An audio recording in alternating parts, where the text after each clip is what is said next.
Hi guys! Welcome to Roslyn Vlogs. For today's video, magluluto tayo ng hotdog steak. Ito yung ating mga ingredients.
Mikas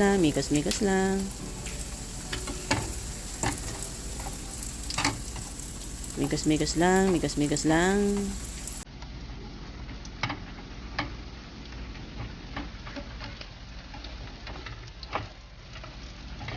Ayaw kasi maghiwalay ka agad eh. Sana all.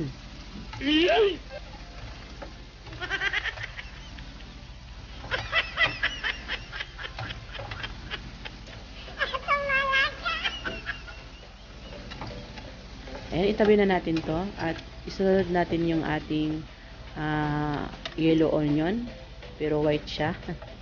White naman siya, bakit tinatawag itong yellow onion? Ayan, lutuin lang natin ng medium lang, huwag masyadong lutong-luto para masarap, may pagka-crunchy pa.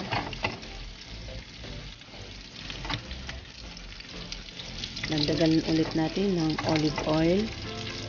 Kung wala tayong olive oil, pwede naman yung vegetable oil.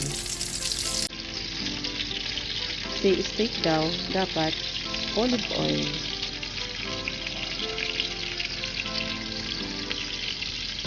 At saka merong Worcestershire sauce.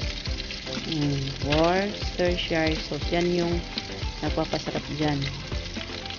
Kaya din siya tinatawag na hotdog steak kasi merong Worcestershire sauce. Wow! Balik rin natin para even ang pagkaluto ng ating onion.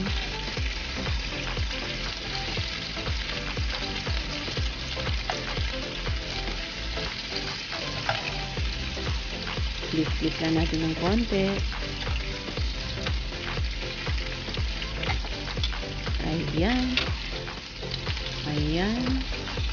Ipaghaluin na natin sila. Mix na yung hotdog at saka yung ating onion at saka garlic.